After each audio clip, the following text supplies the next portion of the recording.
Olha só que ideia! Construir um universo inteiro, mas em vez de usar tijolos ou cimento, usar algo muito, muito mais complexo. As palavras. É exatamente isso que a gente vai explorar hoje. Como um dos maiores gênios da nossa literatura, Guimarães Rosa, fez exatamente isso. E essa pergunta, né, como é que se faz uma coisa dessas? Como se cria uma linguagem para um lugar que só existe na imaginação? Essa é a questão central, o coração de uma das obras mais transformadoras da literatura brasileira. Grande Sertão Veredas, de João Guimarães Rosa. Então, bem-vindos a esse lugar, o Sertão Mundo. Porque o Sertão de Rosa não é só um local no mapa, de jeito nenhum. É um espaço mítico, gigante. E para dar conta de um lugar assim, ele sacou que o português do dia a dia, a língua comum, simplesmente não ia ser suficiente. Era preciso forjar uma língua própria, uma que coubesse nesse mundo. E aqui entra um conceito muito interessante, o de obra aberta, do Humberto Eco. O que isso quer dizer na prática?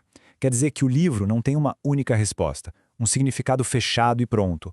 Pelo contrário, é um universo que se expande. Cada vez que alguém lê, uma nova camada de sentido aparece. É uma obra que está viva.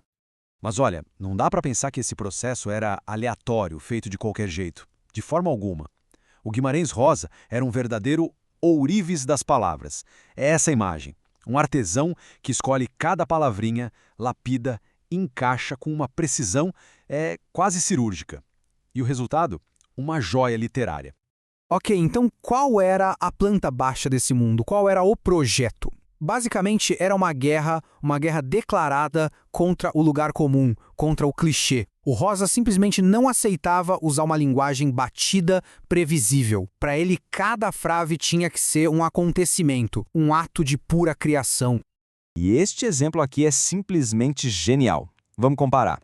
O clichê seria: a lamparina projetava sombras na parede. Normal, né? Agora, olha o jeito do Rosa. A lamparina arriava na parede, pojava volume. Dá para sentir a diferença? Arriava, parece que a luz está pesada, quase cansada. E pojava volume, a sombra deixa de ser uma mancha e vira algo quase sólido, palpável. É a linguagem criando sensação, criando matéria. Beleza. Mas como ele conseguia fazer isso? Quais eram as ferramentas? Vamos dar uma olhada nesse kit de ferramentas linguísticas dele, nos instrumentos que esse mestre usava para construir sua obra. A primeira ferramenta, e talvez a mais ousada de todas, são os neologismos. O que é isso? Simples. Criar palavras novas. Se o dicionário não tinha a palavra exata para a ideia, para a sensação que ele queria passar, sem problemas. Ele ia lá e inventava uma. E muitas vezes era uma palavra para ser usada uma única vez, com um impacto certeiro. Mas ele não olhava só para frente, não. Ele também era uma espécie de arqueólogo da língua.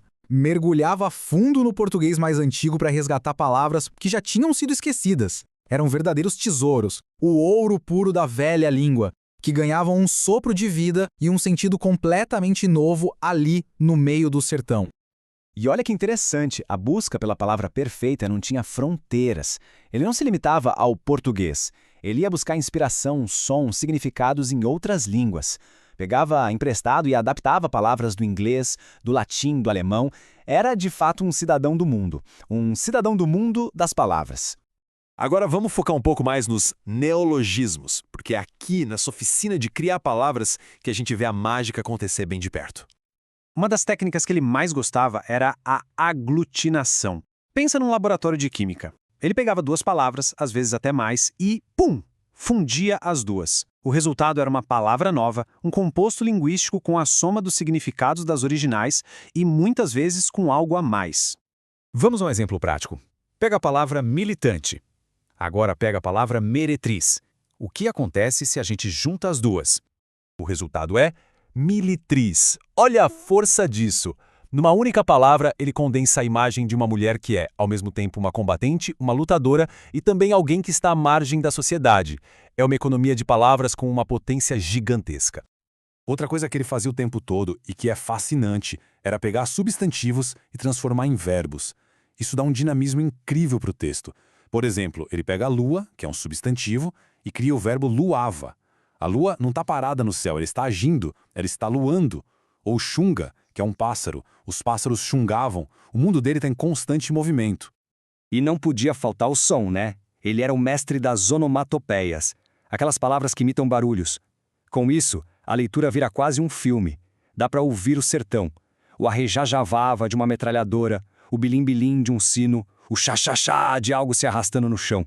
A paisagem sonora do livro é construída palavra por palavra. Tá, mas e daí? Por que tudo isso importa tanto? A questão é que não é só um truque, um jogo de palavras bonitinho. É muito mais profundo. A linguagem que ele cria não está lá para descrever o sertão. Ela é o próprio sertão.